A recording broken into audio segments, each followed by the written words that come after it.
ये आखिरी बार आप चले जाइए, इसके बाद मैं दोबारा नहीं बोलूंगा जाने को। औरत फिर से एक बार राजा से कहती है, महाराज यहाँ आना मेरी मजबूरी है, बस आखिरी बार मैं आपसे पूछ रही हूँ, क्या राजकुमारी की शादी मेरे सांप बेटे से कराएंगे? फिर राजा ने कुछ देर विचार किया और मुस्कुराते हुए बोला, अगर राजकुमारी को ले जाना है तो अपने बेटे से कह देना, आज से ठीक 2 दिन बाद तुम्हारी झोपड़ी की जगह वहाँ एक विशाल महल होना चाहिए जो हमारे महल से साफ नजर आए, और उस महल के सामने 1000 हाथी और 400 घोड़े हमारे स्वागत के लिए खड़े होने चाहिए। राजा की बात सुन वो हैरान रह गई। इस बार सैनिकों ने उसे इज्जत से जाने दिया। इस बात की खुशी औरत के चेहरे पर साफ दिख रही थी। घर जाकर उसने बेटे से कहा, महल और हाथी घोड़े की बात कर रहा था राजा। माँ बस इतनी सी इच्छा है राजा की, ये तो बहुत आसान है, तुम चिंता मत करो, कल सुबह ही इंतजाम हो जाएगा। फिर आधी रात को सांप घर से बाहर निकला और मणि हाथ में लेकर बोला, मेरी ये छोटी सी झोपड़ी एक विशाल महल में बदल जाए और महल के सामने 1000 हाथी सहित 400 घोड़े मेरी सेवा में उपस्थित हो जाएं। इतना बोलते ही जगमगाता हुआ स्वर्ण से बना महल झोपड़ी की जगह खड़ा हो गया और 1000 हाथी सहित 400 घोड़े भी स्वागत के लिए तैयार थे। फिर अगली सुबह राजा को उसकी पत्नी जगाते हुए बोली, उठिए चलकर देखिए बाहर क्या हो रहा है। उसने बाहर जाकर देखा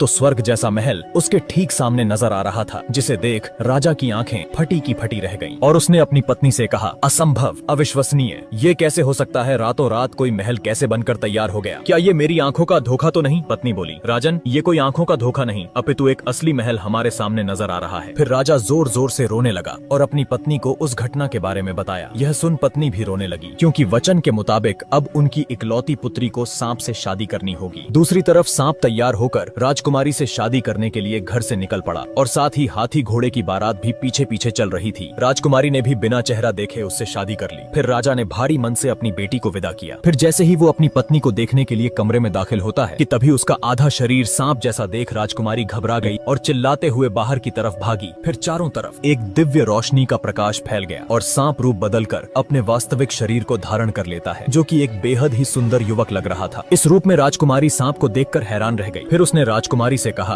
अभी जो हुआ इस घटना को तुम्हें गुप्त रखना है, ये किसी को मत बताना कि रात को मैं मनुष्य का रूप धारण कर सकता हूँ। फिर राजकुमारी ने इसका कारण पूछा। मुझे श्राप मिला है और उसके मुताबिक मेरी पत्नी ने अगर किसी को मेरी सच्चाई बता दी तो मुझे किसी अज्ञात जगह पर कैद कर दिया जाएगा और मैं इस संसार से हमेशा के लिए गायब हो जाऊंगा। राजकुमारी सहमति जताते हुए कहती है, ठीक है, मैं ये बात किसी को नहीं कहूंगी, मगर मैं तुम्हें किस नाम से पुकारूं? देव, देव नाम है मेरा, तुम मुझे इसी नाम से बुलाना। इधर राजा को अपनी बेटी की चिंता हो रही थी, तो उसने एक सैनिक से कहा, जाओ और बिना किसी की नजर में आए मेरी बेटी का पता लगाओ, वो ठीक है या नहीं, कहीं उस सांप ने मेरी फूलों सी नाजुक बेटी को कोई नुकसान तो नहीं पहुंचाया। फिर अगले दिन सैनिक सांप के महल में चुपचाप घुस जाता है और जब उसने छुप कर देखा तो राजकुमारी उसे ठीक हालत में नजर आई। फिर वो महल जाकर राजा और रानी से कहता है, राजन आप चिंता न करें, राजकुमारी वहाँ बिल्कुल ठीक है। राजा को तनिक भी उम्मीद नहीं थी कि ये सुनने को मिलेगा और वो अभी भी संतुष्ट नहीं था। अब